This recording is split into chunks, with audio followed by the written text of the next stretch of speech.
Mesdames et Messieurs les membres du gouvernement, Madame, Monsieur le gouverneur, dans mon discours est écrit Madame le gouverneur, Messieurs les présidents du conseil départemental, Monsieur le maire de la ville de Dakar, Messieurs les maires des 3 autres villes, notamment Rufisque, des villes de Rufisque et de Pikine, honorables élus locaux, représentants des collectivités du pôle territorial de Dakar, j'avais oublié d'ailleurs monsieur le maire de la ville de Guédiawaye, chers partenaires techniques et financiers, mesdames et messieurs les représentants de l'administration territoriale, messieurs les représentants des dignitaires traditionnels, mesdames et messieurs, nous sommes réunis aujourd'hui autour d'un moment important pour l'avenir de nos territoires et de notre pays. En effet, l'agenda de transformation que porte son Excellence, Monsieur le Président de la République, Bassirou Diomaye Diakhar Faye, repose sur une innovation stratégique majeure, qui est la territorialisation des politiques publiques. Ce choix stratégique signifie que le développement national ne peut plus être pensé de manière uniforme ou centralisée. Chaque territoire doit devenir acteur de son destin, valoriser ses forces, exploiter ses potentialités et contribuer pleinement à la souveraineté de notre pays. La territorialité devient ainsi un principe cardinal de planification et de gouvernance au service d'un développement plus équilibré, inclusif et durable. C'est dans cette vision que le Conseil des ministres du 29 janvier 2025 a validé le modèle de gouvernance des pôles territoires. Il ne l'a pas validé de manière absolue d'ailleurs, puisque lors de ce Conseil des ministres, Monsieur le ministre en charge des collectivités territoriales avait présenté le modèle qui avait fait l'objet de pas mal d'observations, d'amendements, et le ministre doit nous revenir à l'issue de ces concertations qui permettent aussi de recueillir les observations, les avis et les amendements des acteurs sur le terrain pour une stabilisation définitive.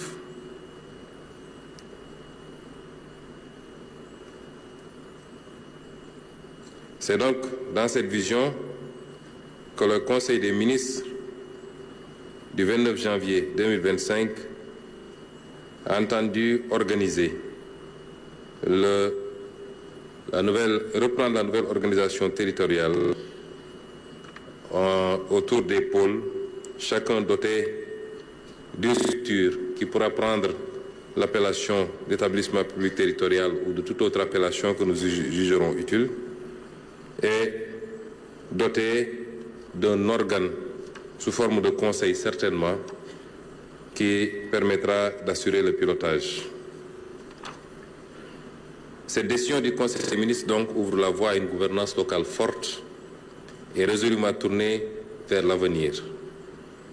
Sur instruction du chef de l'État et sous notre supervision, le ministère de l'Urbanisme, des collectivités territoriales et de l'aménagement du territoire a engagé un cycle de concertation couvrant l'ensemble du territoire national et plaçant les citoyens et les acteurs locaux au cœur du processus de décision. Mesdames et messieurs, ce qui nous réunit aujourd'hui n'est qu'une étape de ce processus.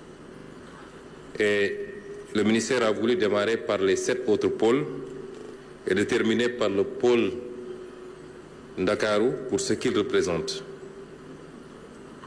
Ces concertations ont débuté donc avec le pôle centre en février 2025, en présence du chef de l'État, qui y était pour les besoins de la journée de l'élevage, mais qui a pu en profiter pour avoir des échanges avec les parties prenantes.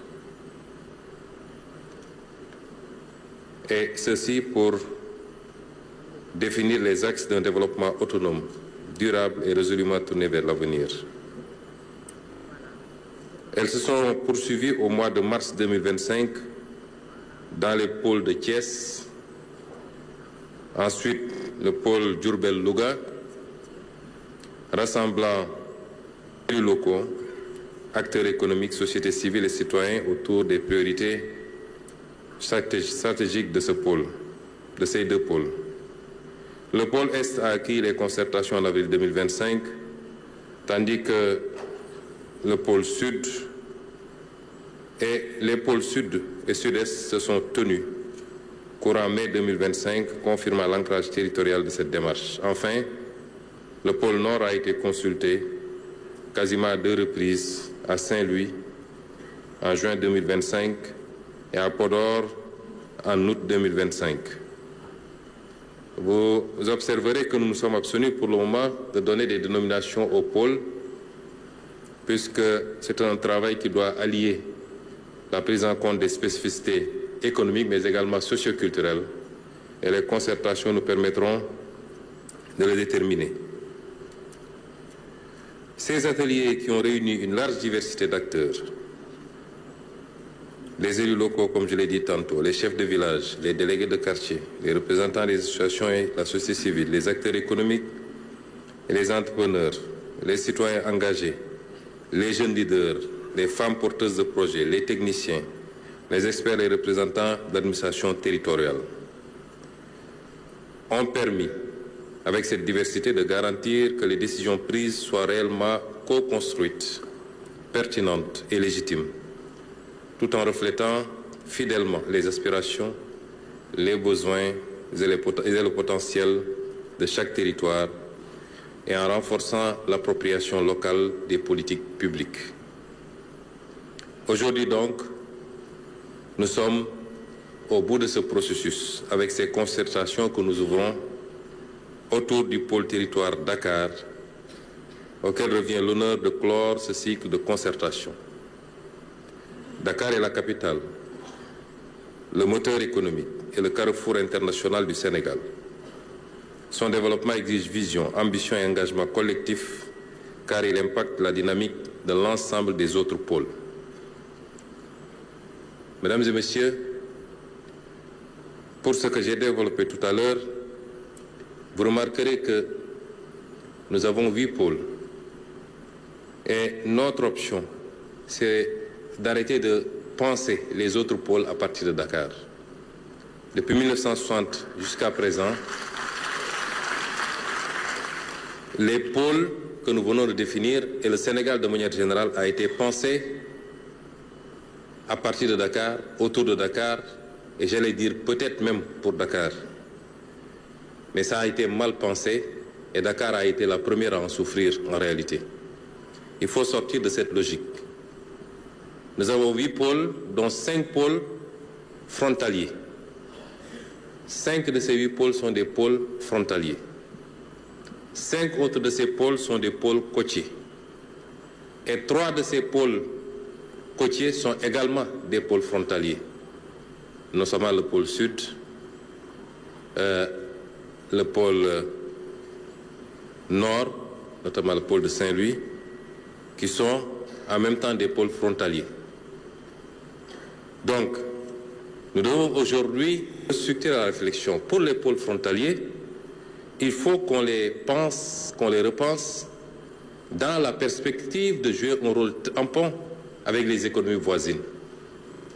Je peux donner comme illustration le pôle sud, qui doit pouvoir aujourd'hui, avec le projet d'édification d'un port en eau profonde à Nikin, jouer un rôle dans le rayonnement sous-régional avec les 2 Guinées et certainement la Gambie, adossé à une zone économique qui pourra nous permettre d'implanter des unités industrielles et d'avoir l'ambition avec notre gaz de transformer au-delà de nos ressources naturelles, notamment le fer et la bauxite, de pouvoir avoir l'ambition de capter et de transformer une partie des ressources de nos voisins. Il en est de même du pôle Nord, où les deux pôles, notamment le pôle Nord et le pôle Nord, sont frontaliers également de notre voisin, la Mauritanie, avec lequel nous partageons des ressources naturelles importantes, pas seulement le gaz, mais nous partageons l'exploitation du fleuve, nous partageons des terres agricoles et certainement beaucoup de ressources forfaitières de part et d'autre, et énormément, j'oublie les ressources halieutiques, et donc nous devons pouvoir repenser ces pôles, les tourner vers la coopération avec nos pays voisins, sans oublier le rôle important qu'ils doivent continuer à jouer dans le rayonnement national. Pour les pôles côtiers, la théorie très chère au ministre de l'économie ici présent, effectivement, l'histoire récente et même ancienne a montré que les développements ont été impulsés généralement à partir des pôles côtiers qui ont pu développer des zones économiques spéciales avec l'accès à la mer. Et vous prenez un pays comme la Chine, ça s'est fait à partir des côtières, c'est maintenant que le travail de déploiement ou de redéploiement à l'intérieur du pays a commencé. Et donc, la combinaison de ces deux facteurs nous permettrait certainement de sortir de cette logique, de réfléchir à partir de Dakar, et peut-être pour Dakar, mais de réfléchir mal pour Dakar, ce qui fait qu'aujourd'hui nous avons cette situation que je vais décrire. L'autre élément important pour les pôles est à l'honneur de M. le ministre de l'économie, c'est la réflexion qui a été initiée pour faire de ces pôles-là également des acteurs d'une coopération renouvelée. On parle de coopération décentralisée depuis très longtemps. L'essentiel de cette coopération décentralisée est beaucoup plus culturel que tourné vers l'économie. Et lors de notre déplacement à Chine, l'idée a été émise de réfléchir à proposer une nouvelle forme de coopération, de jumelage entre les provinces chinoises et chacun des 8 pôles sur la base de critères économiques. Et ces discussions sont en cours. La partie chinoise étant très intéressée, on continue à en discuter et ça pourrait être répliqué avec d'autres pays pour faire de ces collectivités également des acteurs de coopération internationale, mais également des vecteurs diplomatiques extrêmement importants, d'échanges culturels, d'échanges politiques, d'échanges économiques. Dakar, donc, qui nous réunit aujourd'hui, qui pendant trop longtemps a grandi dans le désordre, ce qui en a fait une région saturée. Et je voudrais insister que quand on parle de Dakar, on parle de la région. Quand on parle du pôle, j'ai taquiné tout à l'heure M. le ministre en lui disant que cette déformation qui réduit Dakar au plateau et peut-être à la ville de Dakar pose problème. Nous parlons de la région de Dakar avec ces 3 villes, plus Kermassar qui peut valablement mériter également ce statut. L'ensemble de ces communes d'arrondissement, c'est de ce Dakar que nous parlons, qui est aujourd'hui le pôle qui nous réunit aujourd'hui.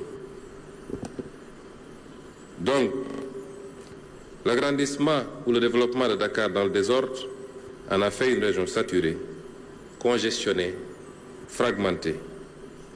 Trop de précarité, trop d'enclaves fermées, trop de potentiel inexploité. Et je me réjouis, lors des différentes expositions, notamment de notre sœur, qui a bien développé sur le potentiel économique de Dakar. Nous oublions que Dakar, ce n'est pas seulement Dakar urbain, c'est aussi un potentiel agricole avec la zone des Niayes. C'est un potentiel en matière de pêche, puisque c'est un pôle côtier. C'est un potentiel touristique extrêmement important, tourisme médical, tourisme religieux, tourisme culturel, mais c'est aussi cette volonté de le positionner, le pôle en tout cas, comme un hub industriel, mais également un hub logistique et un hub technologique, particulièrement en ce qui concerne les nouvelles technologies. Les déséquilibres sont profonds donc. La croissance urbaine est devenue insoutenable, car Dakar, c'est 4 millions d'habitants sur moins de 0,3% de la population du territoire national. C'est 100 000 nouveaux arrivants en moyenne chaque année. 45% de l'habitat est hors norme, sans plan, sans raccordement. Une congestion qui paralyse la productivité, une pénurie criante de logements, d'équipements et de mobilité. Tantôt, on a présenté les problèmes d'inondation comme étant liés à la nature du sol. Je ne pense pas beaucoup, parce que dans le temps, avant cette urbanisation sauvage, il pleuvait peut-être même plus à Dakar et on n'avait pas ces problèmes d'inondation. Il tombe pratiquement 1000 millimètres dans le sud du pays et seulement 400 à Dakar. On n'a pas d'inondation majeure dans le sud du pays. C'est la mauvaise urbanisation qui est à la base du phénomène que nous vivons.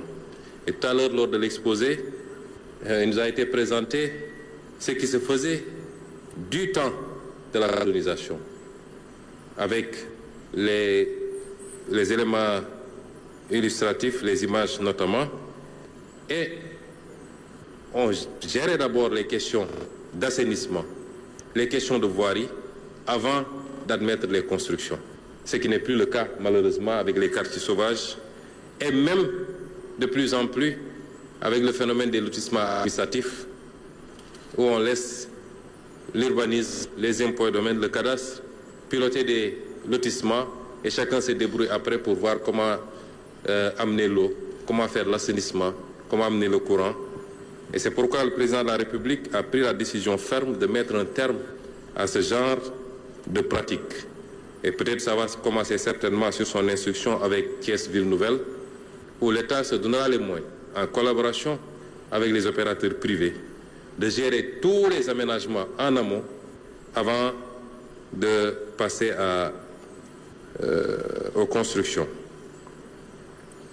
Nous avons donc décidé de mettre un terme à cette situation qui peut porter le nom de situation anarchique et d'y mettre un terme définitivement. Dakar doit être digne d'une capitale. Donc ce modèle est arrivé à bout de souffle, il faut le dépasser. Dakar a besoin d'un choc d'organisation, d'un acte de refondation. C'est pourquoi le président de la République, en lien avec le gouvernement et sous l'impulsion directe de la nouvelle gouvernance souverainiste et patriotique que nous incarnons, a décidé d'un tournant historique. Je voudrais dire que Dakar Métropole, ce n'est pas une vision, ce n'est pas une projection, excusez-moi, futuriste, d'immeubles ou de gratte-ciel. Ça peut y contribuer, ce que nous avons besoin de faire. Peut-être que pour des besoins d'illustration, M. le ministre a présenté des maquettes, mais ce n'est pas ça, Dakar Métropole. Dakar Métropole, c'est plutôt l'ambition de la requalification et la restructuration de quartiers et de territoires, d'abord. C'est l'ambition ensuite de l'offre de logements neufs ou réhabilités conformes aux standards minimaux. C'est la construction d'équipements publics structurants. C'est la promotion de pôles économiques, culturels, éducatifs et portuaires. Dakar Métropole, c'est aussi un projet de résilience écologique et d'équité environnementale. C'est la création de grands parcs métropolitains, évidemment la réhabilitation de certains parcs comme Anne, comme Technopole, comme Kermassar. C'est la réhabilitation du littoral contre l'érosion côtière. C'est le déploiement des mobilités douces, transports propres, les bateaux-taxis. On a présenté tout à l'heure un projet de téléphérique Dakar-Gorée. Dakar Ville Verte ne sera pas un slogan, ce sera une réalité végétalisée, respirable et vivable. Le pôle de Dakar doit se réinventer pour demeurer un territoire résilient, attractif et capable de soutenir le développement national. Il ne s'agit pas seulement de penser la capitale comme une ville, mais comme un acteur central de la stratégie territoriale. Une métropole connectée et complémentaire aux sept autres pôles pour assurer équilibre, cohérence et souveraineté sur l'ensemble du territoire national. Mesdames et messieurs, on ne bâtit pas un pays à partir d'un seul pôle. Et tant que le Sénégal n'aura pas réussi, je ne donnerai même pas l'exemple des pays connus pour leur développement depuis très longtemps, mais je parle des pays émergents, même sur le sol africain, tel que le Maroc. Tant qu'on n'aura pas réussi à faire émerger plusieurs pôles, nous n'aurons pas été sur les voies du développement et nous n'empêcherons pas l'exode vers Dakar. Mesdames et messieurs, les prochaines étapes pour la finalisation du programme des pôles de développement sont définies avec clarté et précision. Il s'agit de la tenue des conférences interministérielles sur la territorialité pour harmoniser les politiques publiques et assurer une cohérence nationale tout en respectant les spécificités locales. Il s'agit de l'élaboration et l'adoption de la loi d'orientation sur les pôles territoires. Je veux dire que toutes les idées qui ont été avancées et contenues dans les documents sont des documents encore en réflexion, en cours d'élaboration. J'ai donné le tempo, le départ qu'on a pris avec le Conseil des ministres et tout le reste du processus va être suivi. Et à la fin de ces travaux, Monsieur le ministre, sur la base de ce qu'il avait présenté en Conseil des ministres, ce qu'auront donné ces concertations, pôle par pôle, va nous faire la synthèse et ça nous permettra de réfléchir à la stabilisation du document. Donc l'élaboration et l'adoption de la loi d'orientation va suivre après sur les pôles territoires qui donnera un cadre juridique solide, durable et garantira la légitimité de chaque pôle. L'arrimage de cette réforme à l'acte 4 de la décentralisation, afin de renforcer l'autonomie des collectivités, de rapprocher le pouvoir de décision des citoyens et d'assurer une mise en œuvre efficace et coordonnée des politiques publiques. Nous allons aller vers cet acte 4, puisqu'en l'état actuel de la réflexion, il n'est pas encore assuré que les pôles seront des collectivités territoriales. La suggestion qui a été faite d'en faire des établissements publics est un élément de réflexion. Mais ce qui est constant, c'est qu'il nous faut aller vers l'acte 4, parce qu'il y a ici beaucoup de maires présents. Moi-même, j'ai été maire pendant quelque temps. Et lorsque, avec le ministre Bala Moussa Fofana, nous avions pris la décision de coécrire un ouvrage sur la décentralisation, je lui avais dit, Monsieur Fofana, moi, la seule partie qui m'intéresse et dont je vais me charger, c'est celle qui va parler du financement de la décentralisation. Parce que le vrai problème, c'est celui de la viabilité financière des collectivités territoriales. On a parlé de transfert. Nous sommes l'un des pays, en tout cas sur les quelques modèles que j'ai à examiner, qui a le plus faible taux de transfert de l'État vers les collectivités territoriales. Nous ne sommes même pas encore à 5% de transfert, là où le Maroc, si je ne me trompe, a dépassé 20%. Et ce n'est pas étonnant que Casablanca, en tant que ville, puisse faire ce qu'elle fait et que Dakar ne puisse pas faire la même chose en tant que ville. C'est les grands enjeux de cette réforme de l'acte 4 de la décentralisation. Ces étapes sont cruciales pour bâtir une gouvernance territoriale moderne, résolument participative et stratégiquement souveraine, capable de mobiliser les forces locales au service du développement national et d'assurer que chaque territoire contribue pleinement à la prospérité de notre pays. Mesdames et messieurs, l'heure est maintenant à la mobilisation, au dialogue et à l'inclusion. Je félicite, Monsieur le ministre, l'ensemble de ses collaborateurs et toutes les parties prenantes. La question de la décentralisation est transversale. On a parlé beaucoup d'assainissement, d'urbanisation, Monsieur le ministre chargé de ces questions ici présent, ce n'est pas l'affaire seulement, quand on parle de centralisation, du ministre des collectivités territoriales. Mais quand on parle de pôle, ce n'est surtout pas l'affaire seulement du ministre, parce que les pôles ont une dimension économique, parlent d'agriculture, d'élevage, de pêche, d'industrie. C'est à la limite l'affaire de tout le gouvernement. Et c'est pourquoi, comme toutes les grandes réformes que nous avons lancées depuis quelque temps, sur la réforme du Code général des impôts, du Code des investissements, du Code des douanes, la réforme des codes miniers, pétroliers, ainsi de suite, nous allons mettre en place un comité ad hoc à la primature pour effectivement démarrer la réforme également de notre système de décentralisation. Donc je félicite Monsieur le ministre avec tous ses collaborateurs, toutes les parties prenantes pour leur engagement. J'invite tous les acteurs présents à s'impliquer pleinement afin que le pôle de Dakar devienne un projet collectif fort et dynamique et stratégique, rayonnant pour tout le Sénégal. J'attends, Monsieur le ministre, avec impatience et dans les tout prochains jours, les conclusions de l'ensemble de ces travaux, notamment les 7 précédentes concertations et celle d'aujourd'hui, pour nous permettre d'aller rapidement vers la stabilisation du modèle, la prise de décision sous la validation du président de la République et démarrer la phase de mise en œuvre. Je souhaite à toutes et à tous une concertation fructueuse au service d'un Dakar réinventé et souverain et d'un Sénégal fort et réconcilié avec ses territoires. Je vous remercie.